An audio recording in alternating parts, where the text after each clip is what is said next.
Hi, sorry about that. Had to turn down Dick Stockton in the game back there. Mike here. Welcome to another edition of the vlog, and let's start things off with the Panthers. 1-4 after that 4-point loss to Seattle on Sunday.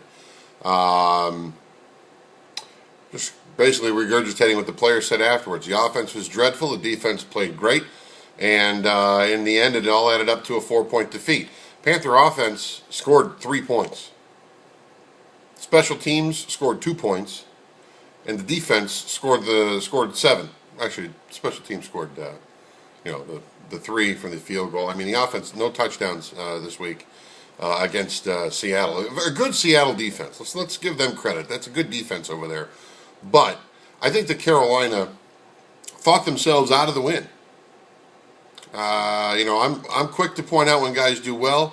I'm quick. You have to be just as fair when things don't go so well. And I kind of hang this one on the coaches. I kind of hang this one on Ron Rivera. That last drive, the one that came up short in the 4th and goal, Carolina had completed, I want to say, it was 5 consecutive passes to move the ball down the field, and they had Seattle swimming. The Seahawks had no idea what to do. They had no answer for the way that the plays were being called and executed. It was the first time all game the Panthers got rhythm, and just as they get it inside the 10-yard line, Cam tries to run one in, gets taken out of bounds or gets tackled at like the 2. They call a timeout. And if you follow me on Twitter, that was the timeout that I dubbed the dumbest timeout ever. You had Seattle on their heels, no answer, and they couldn't stop. They could not stop the Panther offense. Not on that drive. And if Carolina continues to press, they probably punch in a touchdown and likely win the game. It's 17-16 at that point, pending an extra point that goes good. And the game's pretty much over, in my opinion. If that happens, the game's pretty much over. And it didn't happen that way. And I think in that spot, I know that the Panthers like that run-pass option. Cam Newton is 6'4", 6'5", weighs 240. He can get you a yard. In that spot, he can get you a yard. If I defended it last week against Atlanta, I've got to call it this week, saying completely different situation. You're down 6. You've got the ball at the 1-yard line, and you've got that defense, spinning. They had no answer. To me, that was a spot you go for it with something that's a little more conventional. I know that Cam is dynamic, and you can run him and move him and put him in spots. That spot, good old-fashioned smash-mouth football. He takes a step back, he dives over the pile, he's in for the touchdown. It's a much different feel, a much different vibe around this team the day after if they come up with a victory in that spot. Because that was a game, much like the Atlanta game, where yesterday, let's compare. The Atlanta game, Carolina beat Atlanta up and down the field. They really did. They did. They were beating them on up and down the field. Atlanta hit a couple of big plays, and that's why they led after the Turner touchdown at the half, and the Panthers just chipped away as they started to gain some momentum, gain some steam. And Atlanta got one opportunity in the last minute, and they took advantage, and they stole the game. This was a game Sunday against Seattle the Panthers could have stolen from the Seahawks because defensively Seattle had kept the Panther offense completely off balance. Panthers defense had done pretty much the same thing to Russell Wilson, allowing just field goals until that turnover deep in Panther territory when D'Angelo put it on the ground. They turned that. It was a 17 or 18-yard drive that they turned around and scored on the pass to Golden Tate. So Panther defense played very, very well. Offense, they could not get into much of a rhythm, problematic. But when they did get into a rhythm, I thought that they shot themselves in the foot because I think the coaches outthought themselves. They really, really did, and that's unfortunate. Where are we at on time here in this thing? Oh, okay, we got lots of time. Okay, so there's that. They get a bye week. They play Dallas on the 21st. That's a game that I think the Panthers can win because I think Dallas is suspect. I really, really do. Tony Romo threw 5 picks against the Bears a couple weeks ago, and this Panthers defense is starting to learn a little bit more, starting to fly around a little bit better. Granted, they gave up 1 touchdown yesterday to the Seattle team that can score, has got plenty of weapons. They held Marshawn Lynch pretty much in check. He didn't run wild like a lot of folks thought he might. So, as a defense that's building on itself, I'm going to be very interested to see what happens with the linebackers. John Beeson not playing on Sunday against Seattle.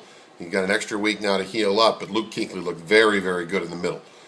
Is this maybe a time that they flip-flop? They put Kuechly in the middle and Beeson on weak side. I don't know. That's going to be a decision for the coaches in that spot, but it's going to be very interesting to see what happens, how it all shakes out. Of course, Beeson dinged up with the knee and shoulder, and we'll see if the week off benefited him when he comes in for his visit on Tuesday on the Ford Sports Night. So we got that going. Now, I have to get this off my chest because I was thoroughly disgusted today to see things on Twitter by fans or, as I like to call them, morons who have fantasy football teams. I do too. I play fantasy football. I do. But I don't go on Twitter and swear at NFL players for hurting my fantasy team. Are you kidding me? That is what that's the goal of your life now, is to gripe at players openly on Twitter because they didn't perform to your standards and your liking for your fantasy game? That's the most ridiculous thing I've ever seen.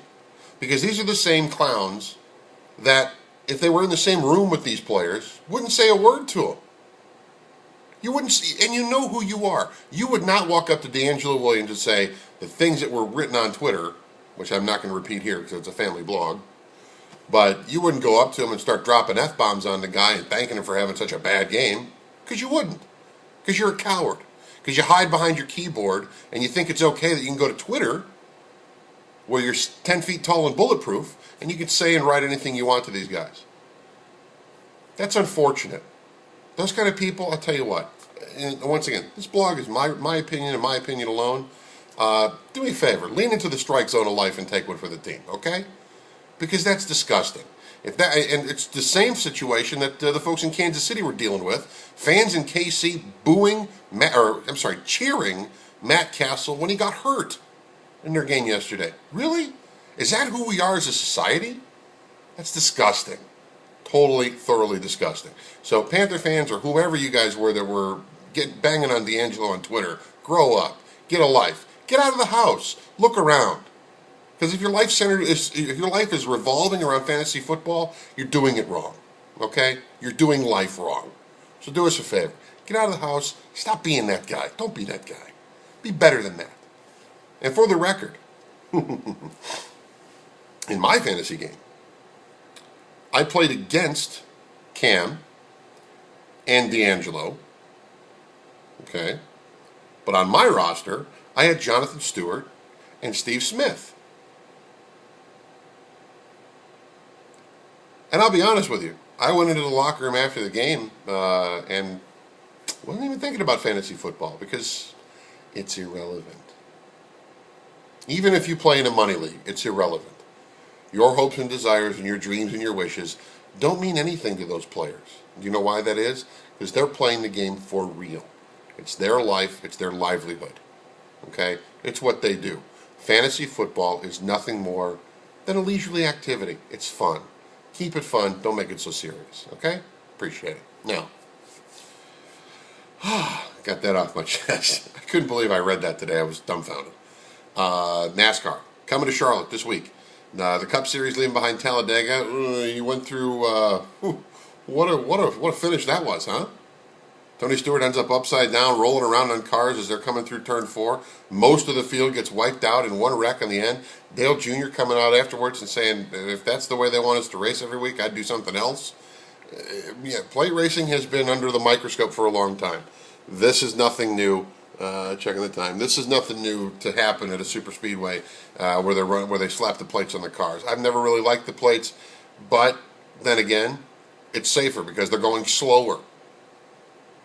Without the plates, these cars are ridiculously fast, and they're highly unstable.